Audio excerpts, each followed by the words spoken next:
You're watching GB News live across the UK and the world on our digital stream. GB News is Britain's news channel. We are the UK's home of discussion and debate from all perspectives. We are here for you. Don't forget to join our YouTube on that subscribe button. And if you want the GB News app, you can click and catch up on programmes anytime. We love to hear from you, so email us. gbviews@gbnews.uk. Thanks for being part of the GB News family. My name is Andrew Doyle. Join me every Sunday evening at 7 p.m. for Free Speech Nation. This is a show where we address current affairs and news stories of the week with the help of two wonderful comedian panellists. I brought in comics because I want to give it a lighter edge, and also they work for less. See you there.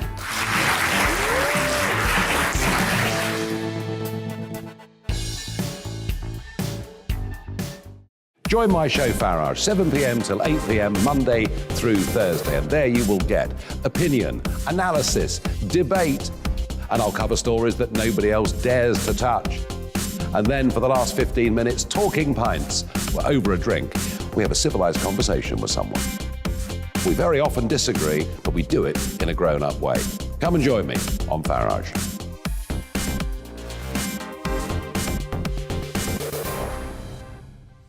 I'm Colin Brazier. I've reported from more than 70 countries around the world, covered wars from Afghanistan to Iraq, from Lebanon to the Balkans. I'm trying to bring that experience, that feel for events, to the studio. And something else, I'm ready to give an opinion. Today's stories with a spark. Brazier from 8 p.m. weekdays on GB News.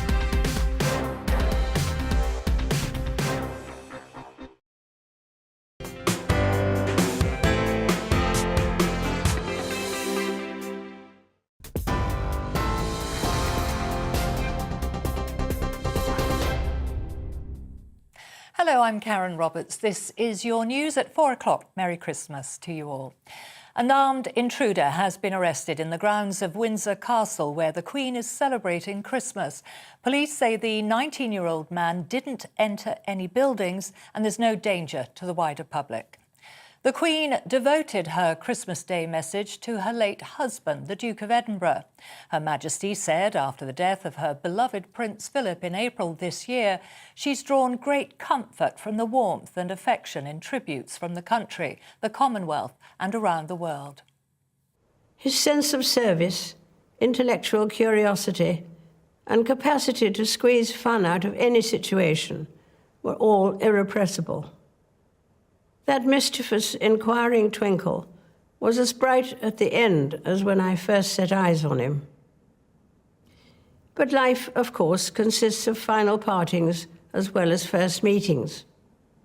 And as much as I and my family miss him, I know he would want us to enjoy Christmas. Prince Charles and the Duchess of Cornwall were among the royals attending a service at St George's Chapel ahead of spending Christmas with the Queen. They were joined by the Earl and Countess of Wessex and the Duke and Duchess of Gloucester. The Queen chose not to attend as a precautionary measure. Government scientific advisers say deaths from COVID could be reduced by up to 50% if new restrictions are introduced in the next few days. A new paper models the impact of banning indoor socialising and returning to the rule of 6 outdoors. It suggests the measures should run from the 28th of December through to late March. Ministers are expected to make a decision on whether to bring in new restrictions early next week. The number of COVID-related staff absences is said to be putting heavy pressure on the NHS. It has been intense. I would say this has been quite like a rapid, steep incline, which previously in the other waves it tended to feel a bit more we were able to predict it, but Omicron seems to have come on really quickly. We felt almost like we were coming to a point where things were getting better and improving, but just shows the nature of COVID and of Omicron specifically. You never can predict things, and it just, I think there's a sense of vulnerability amongst the staff members. Pope Francis has delivered his traditional Christmas Day message at the Vatican.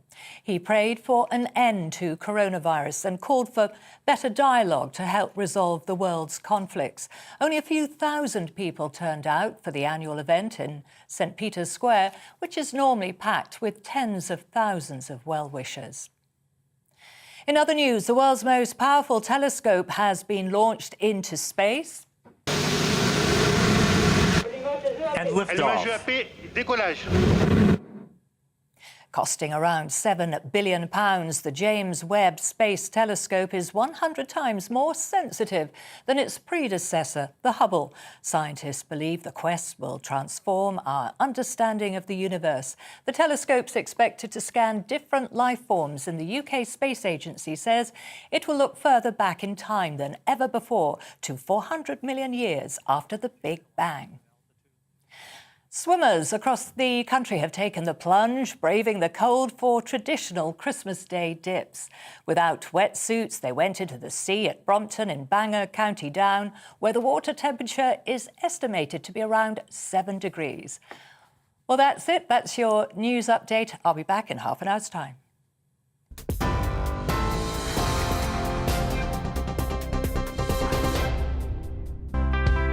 It's time to remind ourselves there's always another winter.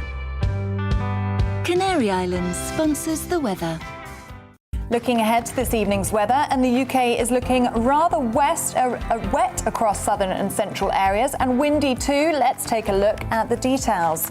In Plymouth, the band of rain will gradually clear southwest across England this evening, giving a drier end to the day. In Devon and Cornwall with some clear spells. Christmas Day will end on a wetter note across southeast England as heavy rain and brisk winds move in after dark, giving a lot of spray on the roads. After a cloudy and damp day in Wales, the rain will become heavier tonight and it will be windy too. It will be fairly mild for the time of year though. Pouring rain will also spread into the Midlands tonight, so take care if you're on the roads. There could be a little bit of snow over the Peak District too. As the rain pushes north tonight, it will turn to snow over the hills across northern England. Blizzard conditions may form as the wind strengthens too. After a fine Christmas Day across Scotland, it will stay dry this evening with increasing amounts of cloud. It will be a chilly end to the day, especially in the wind. Northern Ireland will have a very wet end to the day as the heavy rain spreads in. There is a yellow rain warning in force across Armagh and County Down this morning. Overnight rain and hill snow will spread across northern England and Scotland with blizzards over the hills. Heavy rain showers will move into the south. And that is how the weather is shaping up overnight and into tomorrow morning. Canary Islands sponsors the weather.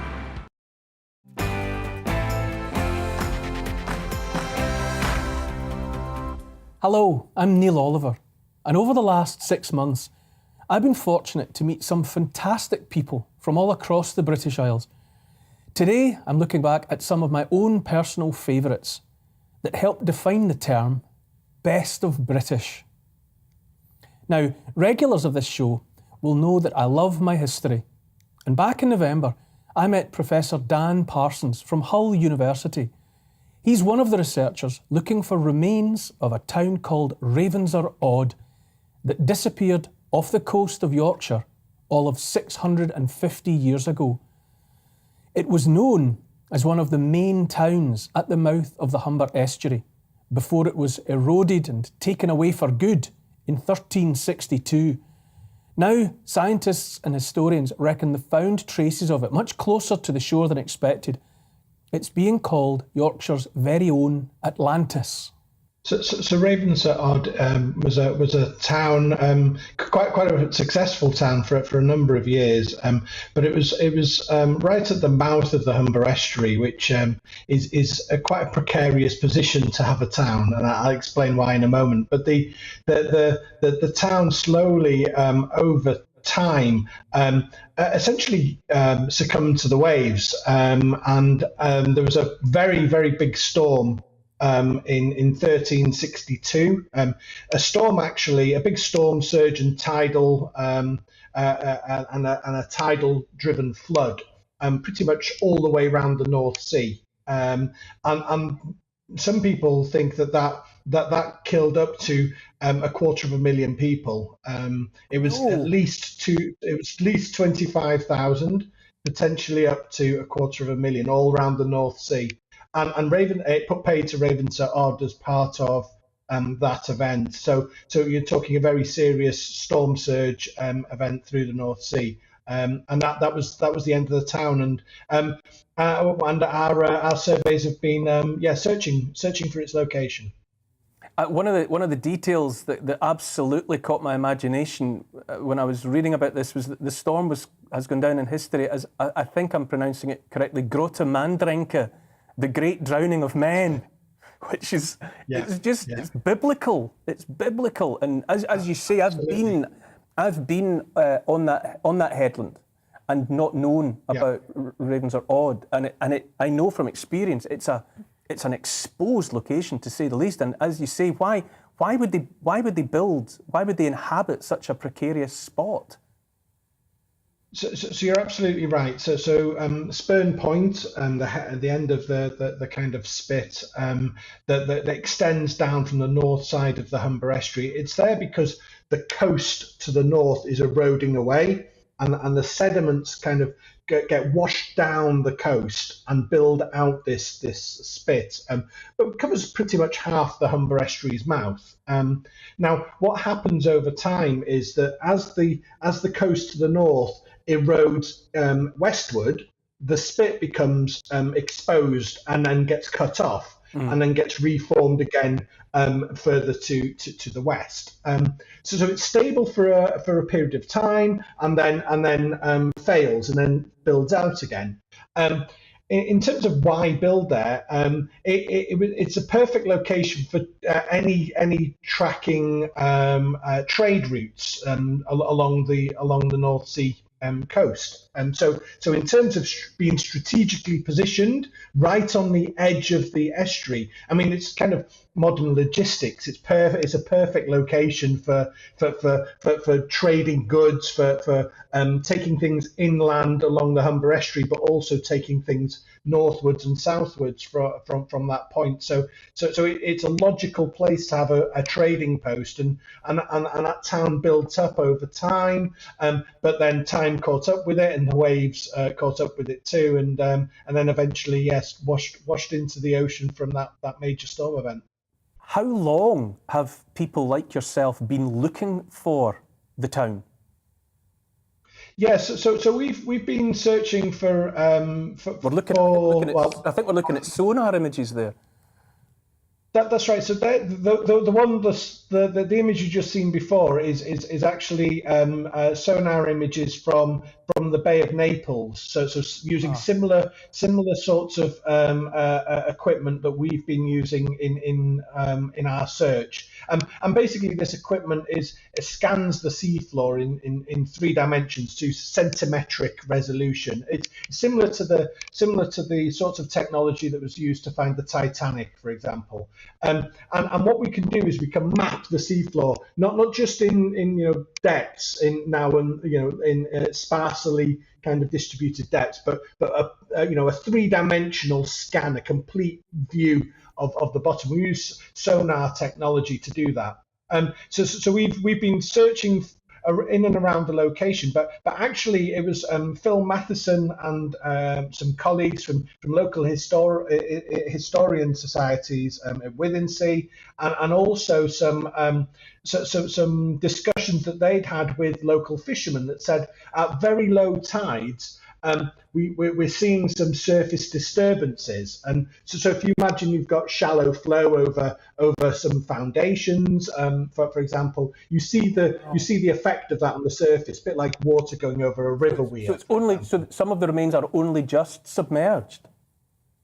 Yeah, so you could be in like 4 or 5 meters of water, but there's a tidal current, and you can see the turbulence kind of tripping over something on the bottom of the seabed. I don't know. It's a reminder, isn't it, and a warning that our islands are dynamic, and that they're changing and being changed all the time. You look back 650 years, and people were coping with these kinds of changes and events. Exactly, precisely before, you know, our current discussions about climate change. You know, we have a tendency to think of ourselves as, to not really think beyond the end of our own noses and the end of our own period. You know, so many of these huge changes take place.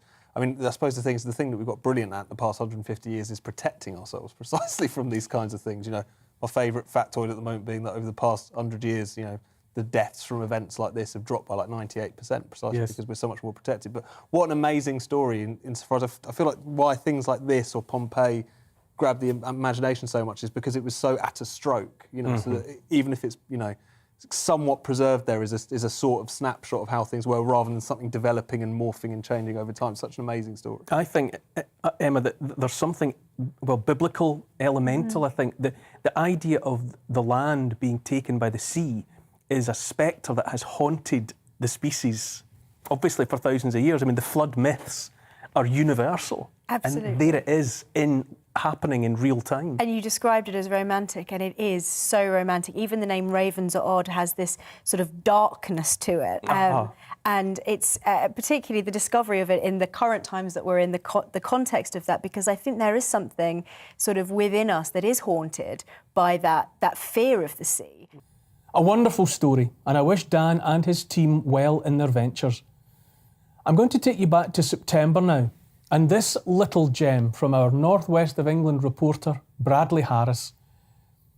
The pandemic has affected businesses in many ways, but one firm in Greater Manchester has seen a sales increase despite lockdown.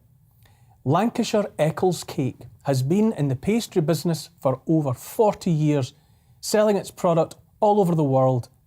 And as Brad found out, the factory has a history as rich as the pastry itself. It's small, it's round, and it's made from flaky pastry with butter and currants.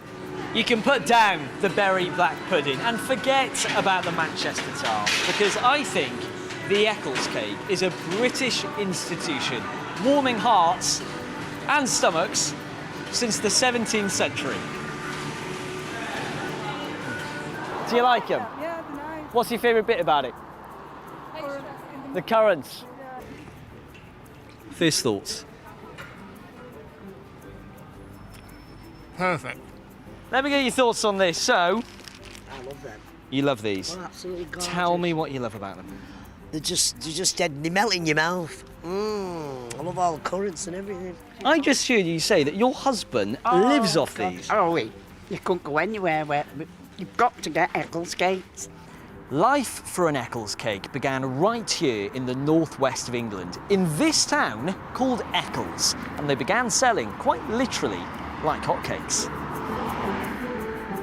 Today, the cake is famous around the world, but in 1796, in roughly this spot, James Birch was credited as the first person to sell the cakes commercially. The corner of what's now Church Street in Eccles was the shop where the cakes were sold, and by the early 19th century, they were exported all over the world to places in America and even the West Indies. 200 years later, and the factory which makes the most of them is celebrating an 18-month boom in sales during a time when many businesses shut up shop. Owned by the Edmonds family, they've been making pastry since the 1930s. Behind me, there are probably thousands upon thousands of Eccles cakes shooting out on these conveyor belts, ready to be packaged and sent around the world. So who better to chat to than Paul Wood? You are the National Sales Manager.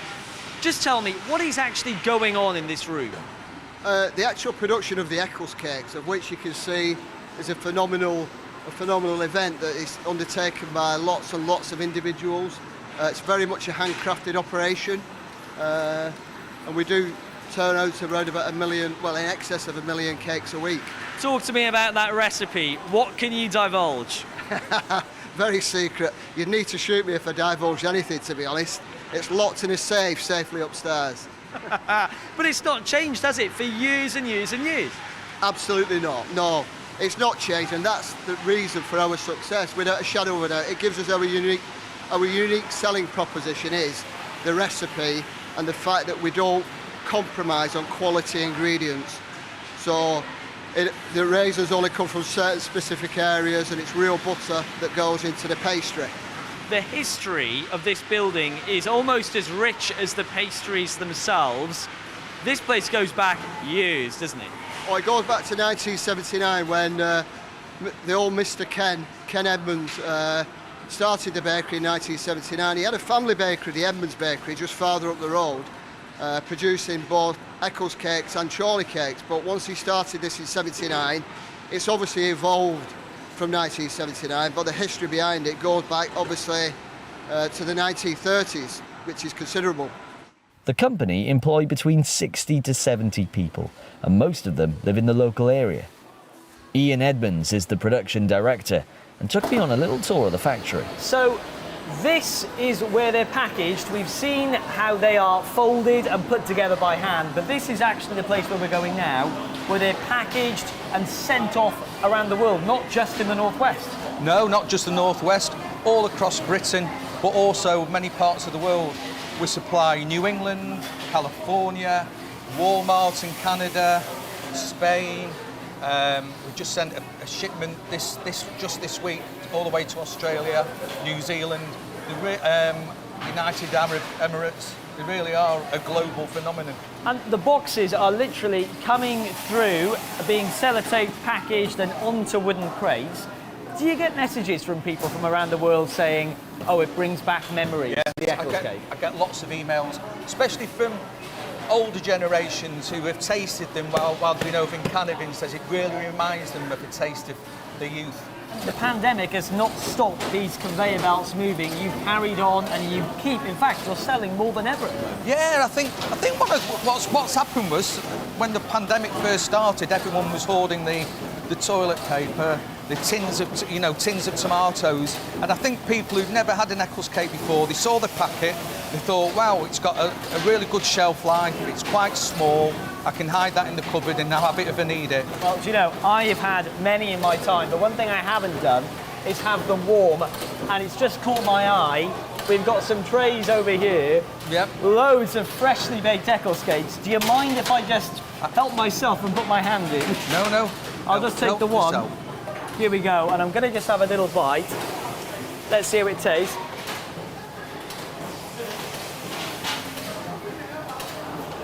You said some people, when they taste it, it brings back memories.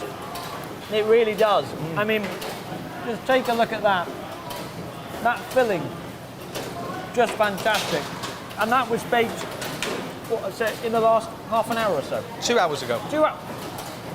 You couldn't get fresher than that.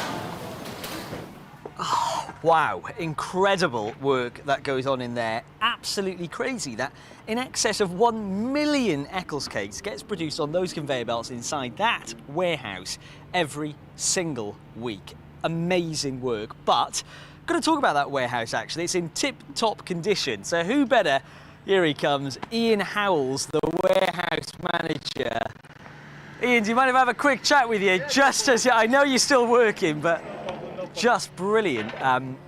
Because you do some amazing work, Ian, don't you? Like, you are in charge of the warehouse that I've just been in. Yes. And there's a lot going on. How long have you actually been working here at Lancashire Eccles Cakes? I've been here 30 years, but shh, don't be telling anybody that. 30 years? 30 years I've been here. So what's kept you here then? What's the passion? What has kind of really kept you here for 30 years? It's a good place to work for. It's a family-run business. They're very, very close, very intimate. They look after the staff. Amazing. Now, just tell me, day to day, what do you get up to? Because it's not just driving forklifts around there, although I'm sure you love that. Oh, no. I've got to take all the orders in, give all the orders out, prepare the orders, book the orders, get them transported out. It's non-stop, booking and taking deliveries. But we saw a lorry load of ingredients turn up. Now, those are vital. Do you find that the shortage of lorry drivers has really had an impact on the deliveries? We've had a lot of impact with delivering our product. Getting the goods in, not too bad. We've shortage a bit on the cardboard. We have to give them more notice to get the cardboard in. And a few missed deliveries going into depots. So I've had to rebook a lot of deliveries back in. But that hasn't stopped people from enjoying their Eccles cake. We're getting him in. We're getting him in there. I had actually one missed still with it yesterday. I've had to rebook him for Thursday, to be honest. Well, look, really good to chat with you, and I'll let you crack on because I know you're a really busy guy, but absolute pleasure. Nice meeting you. Nice to meet you. Thanks a lot. Oh, just incredible, isn't it? This is the work. It's not just about folding those Eccles cakes into shape. It's also about the warehouse and how you manage it too. Those deliveries, equally as important as the cakes themselves. Lots more to come on Best of British. After the break, I'll look back on one of my many canine visitors to the studio.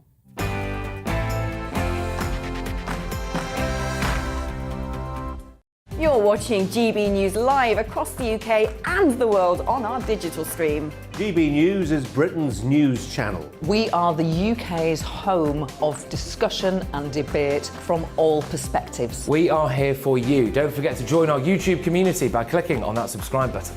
And if you want the GB News app, you can click and catch up on programmes anytime. We love to hear from you, so email us. gbviews@gbnews.uk. Thanks for being part of the GB News family.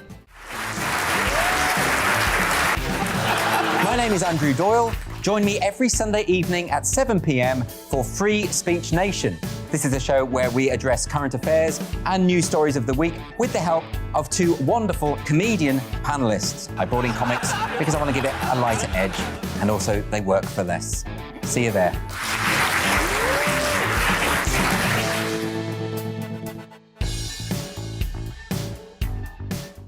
Join my show Farage, 7 p.m. till 8 p.m. Monday through Thursday, and there you will get opinion, analysis, debate, and I'll cover stories that nobody else dares to touch. And then for the last 15 minutes, talking pints. We're over a drink. We have a civilised conversation with someone. We very often disagree, but we do it in a grown-up way. Come and join me on Farage.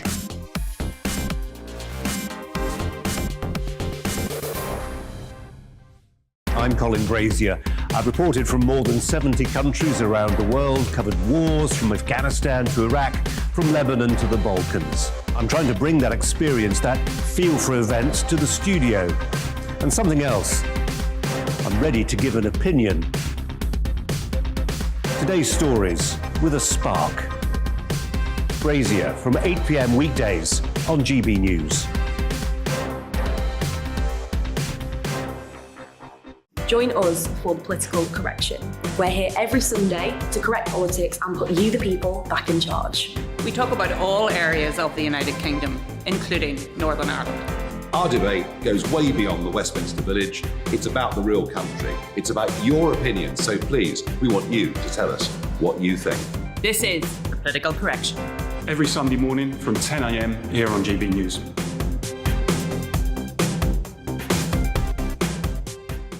You're watching GB News live across the UK, the world, and our digital stream. GB News is Britain's news channel. We are the UK's home of discussion and debate from all perspectives. We're here for you. Don't forget to join our community by hitting the subscribe button.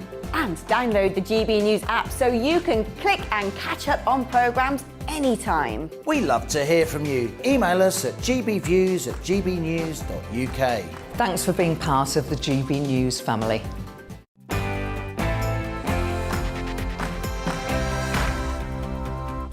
Welcome back to Best of British.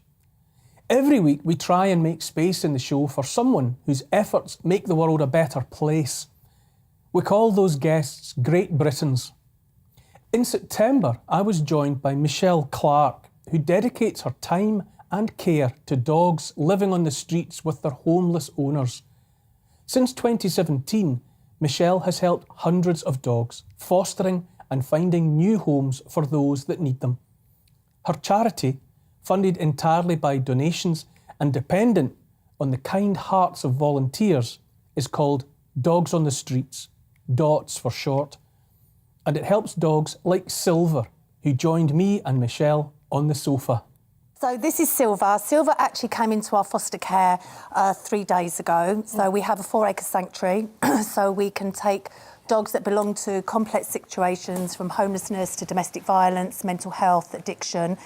So Silver's owner became homeless, and obviously they couldn't get into temporary accommodation immediately. So the service provider who's supporting the client contacted us. Otherwise, they would have ended up on the streets. So we tried to prevent that from happening by saying, well, look, we'll take the dog in, then we'll support you through the channels to make sure that you can get suitable accommodation, because there is a duty of care to the dog through services and housing as well. It must be tough. I know that I can say that a couple of weeks ago you were going to be our guest. Yeah. But at the last minute you had to drop out because you had to go and deal with and you don't need to go into the details, but a sensitive emergency situation. Is that quite a commonplace for you? Oh, definitely. I mean, no 2 days are the same. So we're a 24/7 service.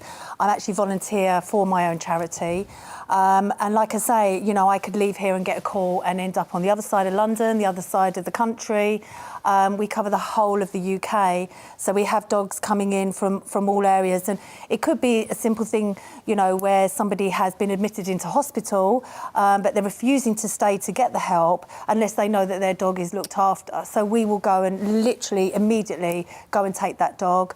Domestic violence, sadly, is on the increase. And, you know, when people flee domestic violence, leaving a dog there is 75% chance of that dog becoming the victim in that situation. So again, we ensure that we get the dog out as well.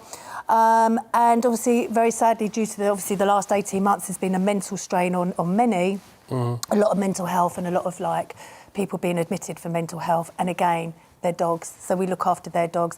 And it just gives a peace of mind to these people knowing that they can get help while their dog is being safely looked after. So will Silver in due course be going back to her? Yes, that is our ultimate goal, is to make sure we can get owner and dog back together, and we represent and support them through the services, housing, mental health, addiction, anything that's going to enable them both to move forward and have a happier and healthier life. We will support that all the way. It's to bring you both in.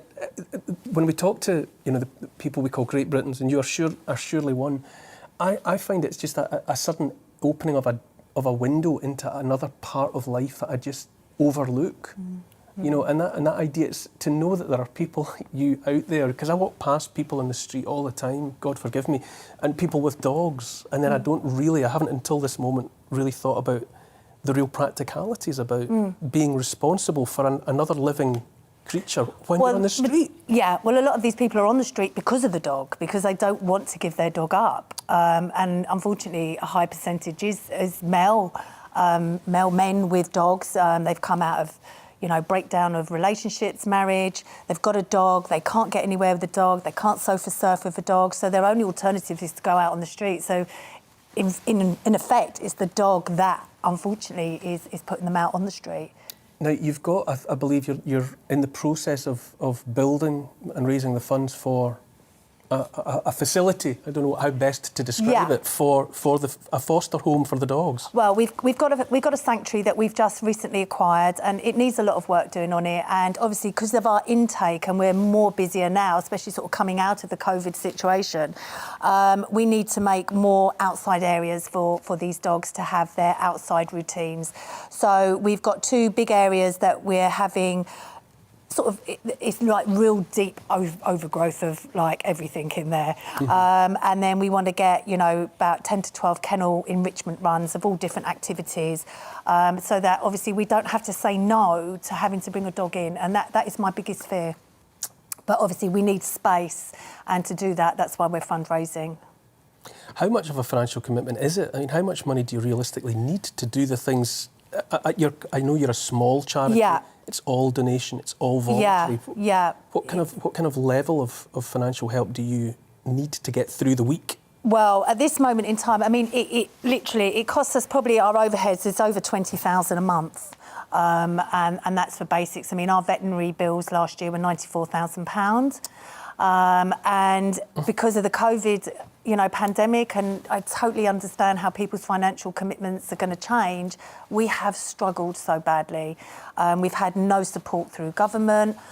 We've had nothing. All we've had, thank God, to our lovely supporters that have even just that £1 makes a big difference to us. So, yeah, I mean, we are at the point now where we are pleading for donations to help us keep going, because we are a service that provides everything.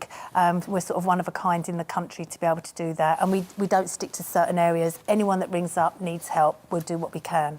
Well, Michelle, hopefully more people, on account of you being here tonight, will know of your existence and the work of Dots. It's been lovely. Look how well behaved Silver is. Look, yeah. 2 minutes in the room and Silver is showing off. Must be a calming effect from you. I very much doubt it.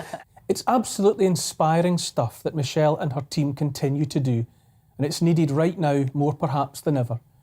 I urge anyone interested in helping her not-for-profit charity to look them up online and get in touch. Coming up, you'll see how my production team made me look a proper Charlie when they mocked me up as the next James Bond.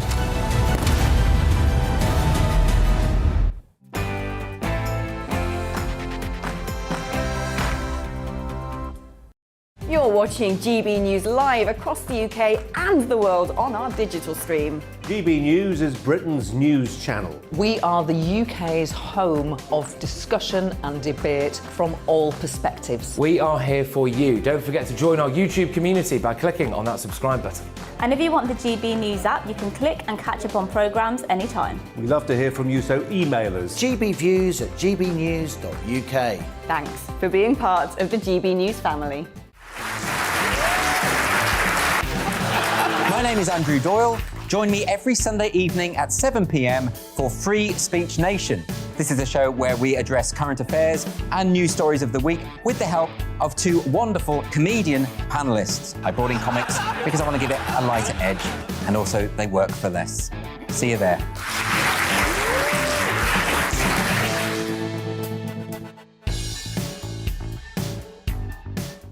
Join my show Farage, 7 p.m. till 8 p.m. Monday through Thursday, and there you will get opinion, analysis, debate, and I'll cover stories that nobody else dares to touch. And then for the last 15 minutes, talking pints. We're over a drink. We have a civilised conversation with someone. We very often disagree, but we do it in a grown-up way. Come and join me on Farage.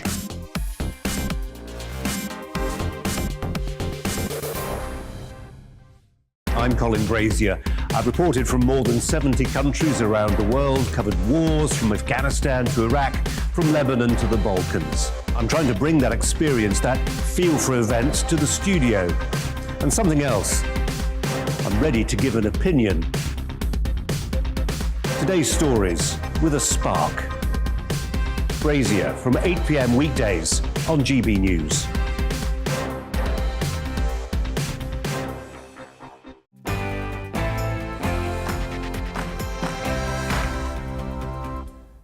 Welcome back to Neil Oliver, Best of British.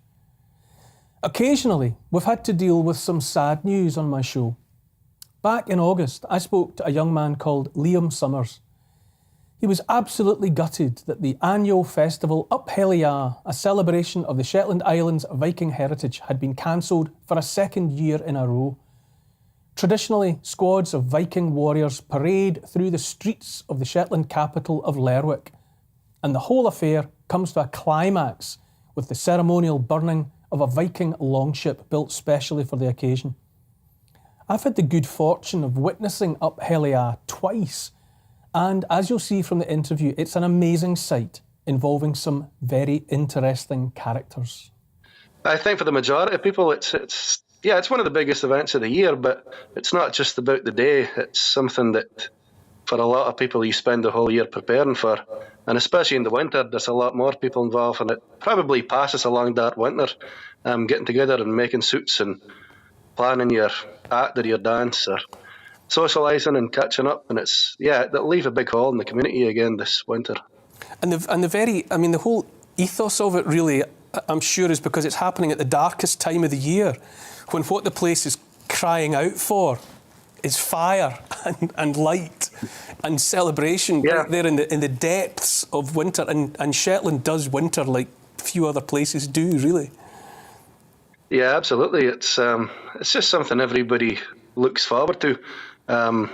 Passes the winter, brings a lot of visitors to Shetland, brightens up the winter. It's good for the community, and especially after the pandemic, something that I think the community needs. But there's just not. It's more the time left to make the costumes and everything else. With 24 weeks to go, it's not long enough to do it justice and to actually have that fun through the year. How many visitors are drawn specifically for Up HELLYAA? Given that it is, it's right in the depths of the dark winters of January in Shetland. How many incomers do you get? I'm not sure, but I think it pretty much doubles the population of Lerwick. So I know you can't get a bed in Shetland really.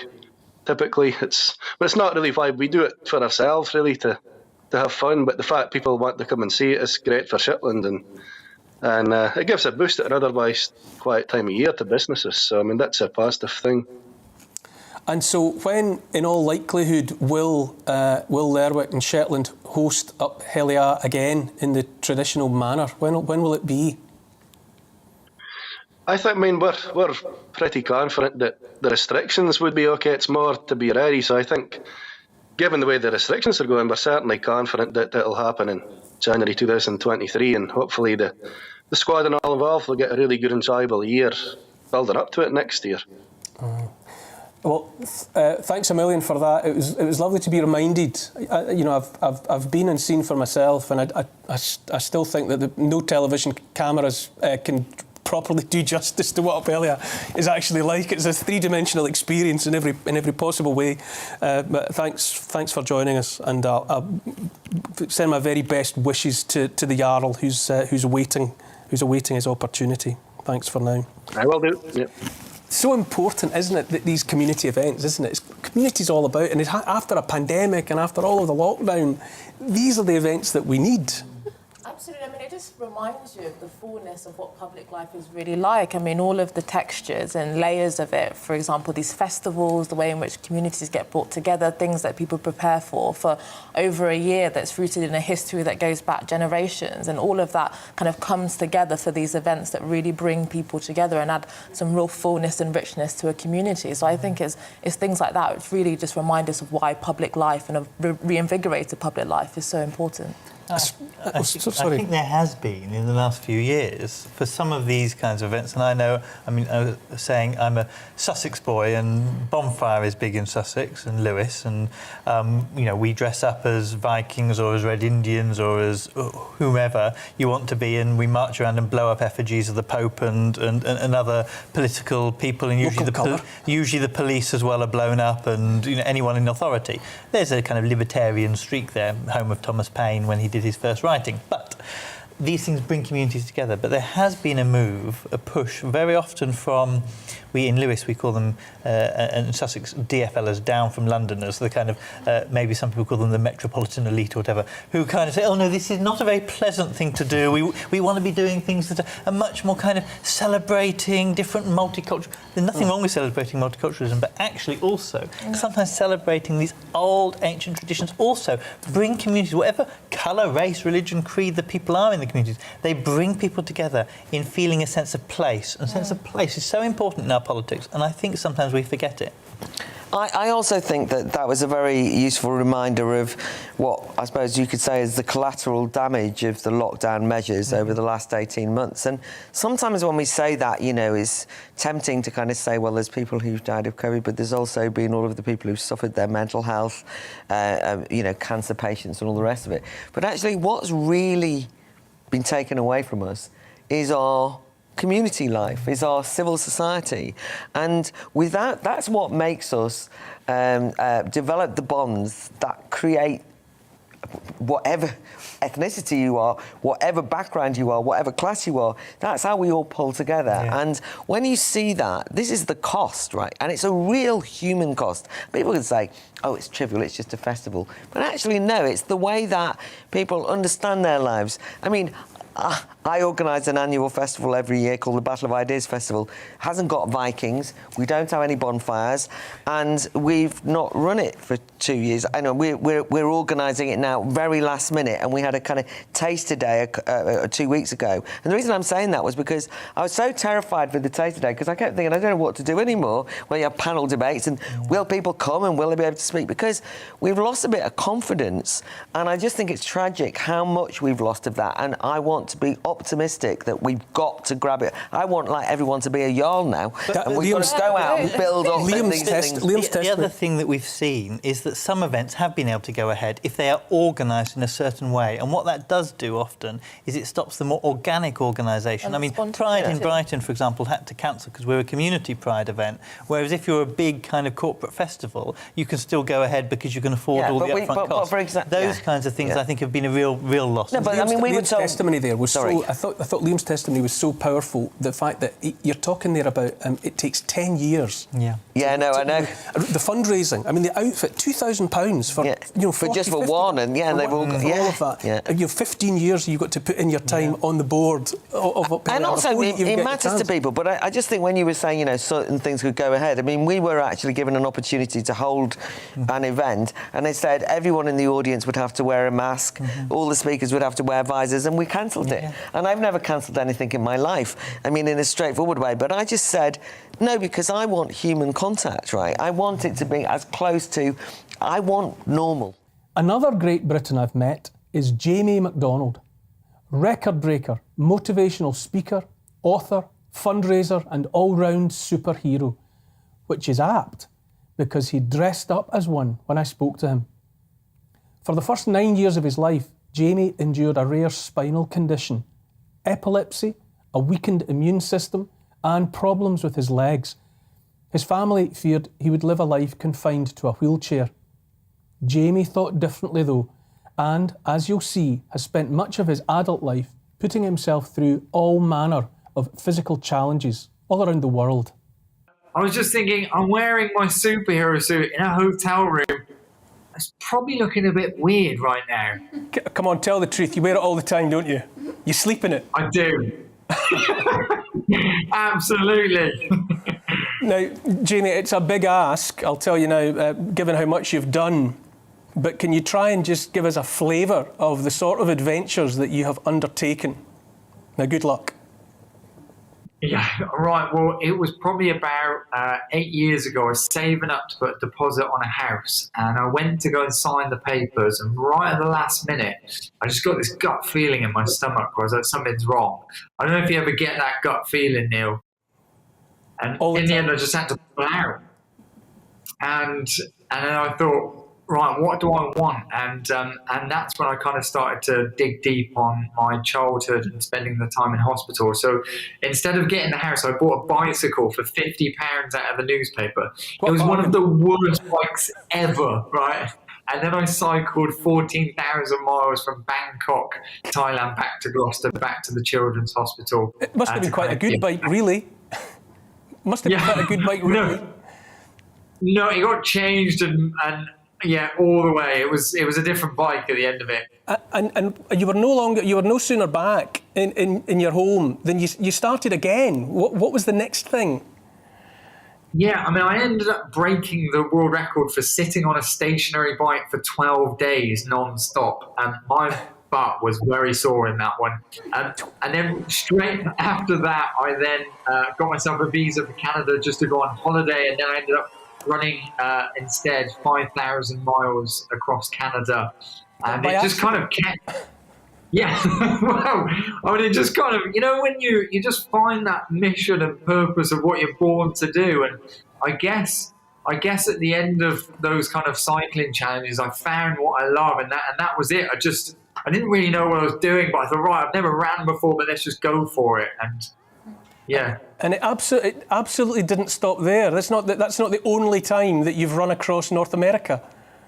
Yeah, no, I know. Running across Canada's pathetic, isn't it? You've got to do more than that. So straight after, I thought I'd continue the journey, and then I ended up running 5,500 miles. I know, an extra 500 miles, get in there, and then that kind of filtered on to. Then one of the most horrific challenges, but I've got to share it with you. I then ran on a treadmill, right, to break the world record, aka Dreadmill. Let's just get that right. For 7 days, trying to cover the most amount of miles in that time. So 524 miles. So it was 20 marathons in 7 days. Yeah. Oh, the treadmill. Oh. Do you ever go on a treadmill? You know, I can tell you I never have.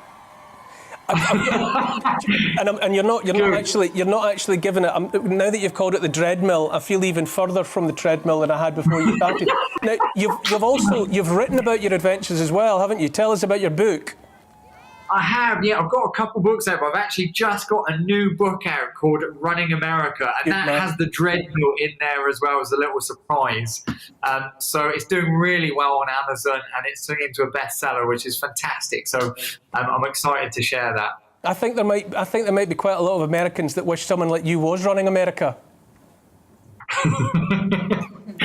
Yeah. Well, I don't know. You really won't want me running, I tell you.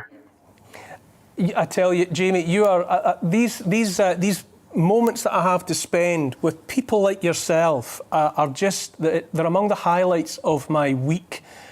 Talking to you, hearing your enthusiasm, listening to you laugh, looking at those pictures of you diving into oceans at the end of cross-continental runs. You lift my spirits. So, if for no other reason, what you've done for me tonight in your few minutes, I thank you 1,000 times.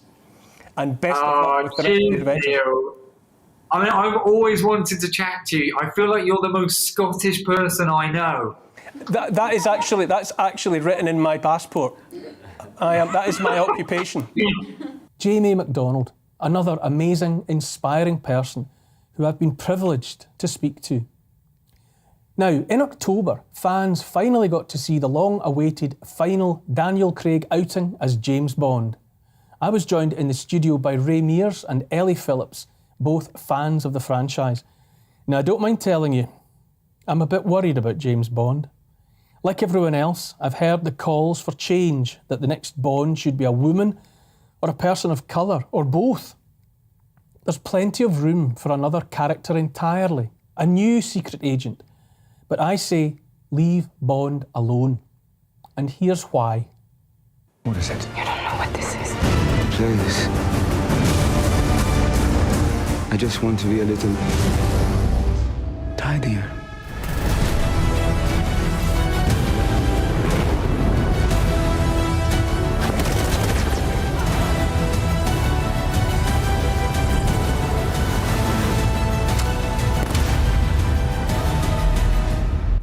Well, I have to say, that looks jolly exciting, based only on that clip. Still with me, my panel, Ray Mears and Ellie Phillips. Now, Ellie, I understand you have seen the new film. Come on, does it live up to everything that was heaped and hyped around it? Yeah, it definitely does. It is really good. I've only ever actually seen the Daniel Craig Bond films, and I personally think it's the best one. Really? Yeah. You don't go back any further? No, I tried it. Like 10 years ago, I tried watching an old James Bond film, and I just couldn't relate at all. Couldn't buy into it, didn't get it. Was that a Pierce Brosnan Bond or a Connery Bond? I think it was a Connery, and I just was like, what is this? Why are these women fawning over this man? I didn't get it. Like, it didn't make any sense to me at all. That's interesting. Yeah. Really? So the films held no attraction for you? Not one bit. Until Daniel which Craig. is really odd, actually, because I really do like spy films. Like, I love things like The Bourne, like The Ultimatums. I love the film Taken, things like that. I'm really gripped by. But they just seemed so... I mean, obviously, they're dated, they're very old when I watched them, but I just didn't have any rapport with them. But the Daniel Craig films, I thought, were really good. Like, some... Why? What does Daniel Craig, or indeed the writing and everything around it, bring that, say, a Connery Bond didn't? I think there was... I think perhaps it was just one bad one I saw a bit of, but it felt like these have more of a balance of male to female attitudes almost, in terms of like a woman getting it back a bit more. And also, especially in this latest film, the writing is brilliant. There's a lot of very subtle humour. There are moments of light and dark, and it's not... There's no women suddenly falling at someone's foot for no reason. Like, I was like, what? No one would do that. Like, I wouldn't do that. Ray, I think I'm probably safe in saying that we're, a different generation, different attachment to Bond. I think so. What do you make of the Bond epic? Well, I haven't seen this one. I'd like to see it. I think I really enjoyed Casino Royale. I think Daniel Craig was very good in that. I haven't liked the one since, but it's a lot to do with the baddie. And I also think in Casino Royale, you had the other. Bond is always a flawed character to me. I mean, this is the guy we send to do the dirty jobs, and he's lethal, and it's his imperfection that makes him attractive. But I think what was really interesting about Casino Royale is you had a very strong female character in the film. Eva Green, I think, her character, Vesper Lind, was very well written, but the actress herself survived Bond. And I think that really takes some doing. And I think we can go back to Diana Rigg with George Lazenby. The same, the best Bond movies for me are when you have classic Bond, but a very strong female character in the film as well. How does this one compare? This one, there were quite a few strong female characters in this one. They're all really, really good.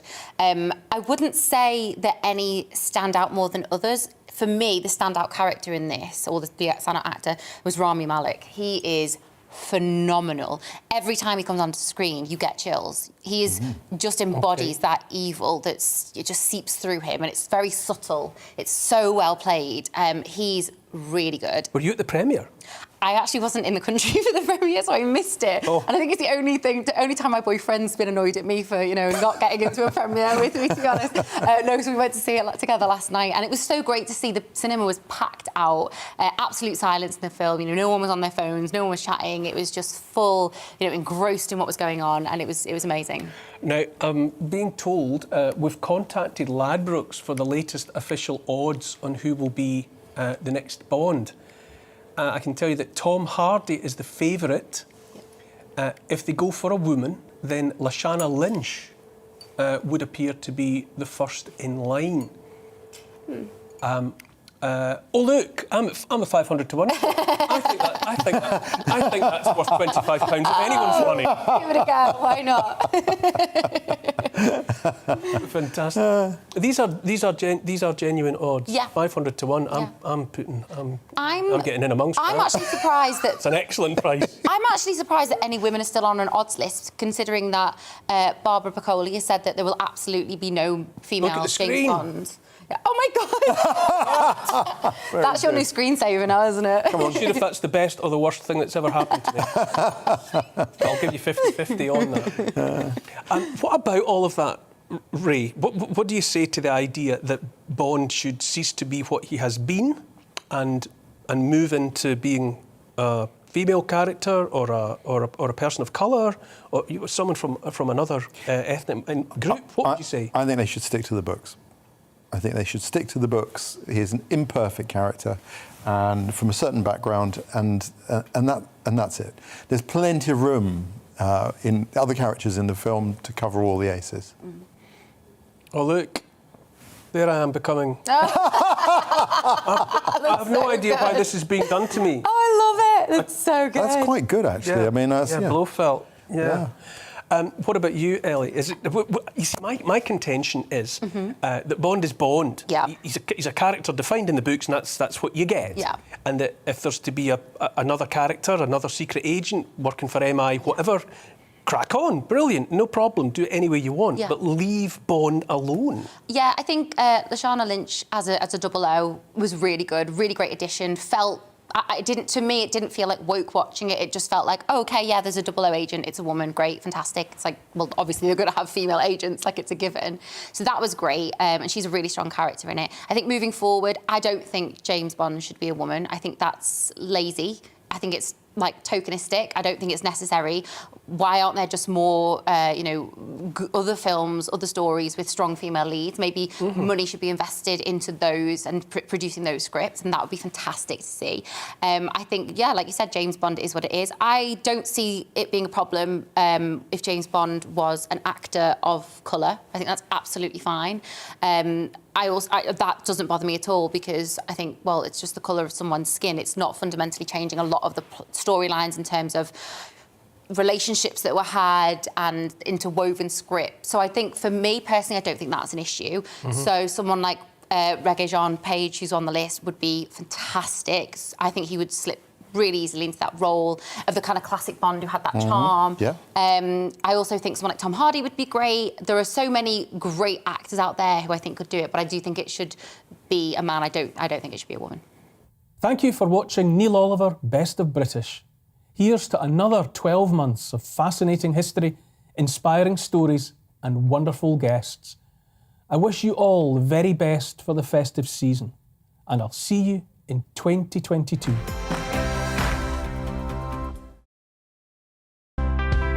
It's time to remind ourselves there's always another winter. Canary Islands sponsors the weather.